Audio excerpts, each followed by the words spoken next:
Hey, this is Cgaga 60 Inches Daily Tips. Subscribe to make your daily life easier. Croquettes.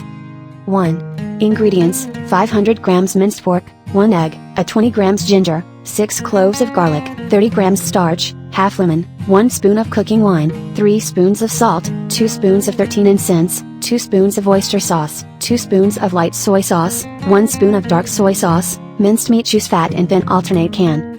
2. Mince ginger and garlic and add to the minced pork with starch and egg. Add oyster sauce, lemon juice, cooking wine, salt, 13 spices, light soy sauce and dark soy sauce. If you don't put the lemon juice here, you can put a little more cooking wine. 3. Wear a disposable glove, stir the minced pork clockwise. 4.5 minutes later, the minced pork become thicker and thicker.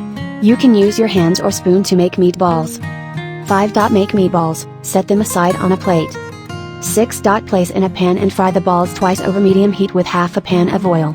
Remove after the first fry, change their color. 7. Set aside on a plate for 2 minutes, fry them again. This twice. Fried meatballs like this is crisp outside and tender inside, which is the best taste. Thanks for watching. Subscribe us for more tips.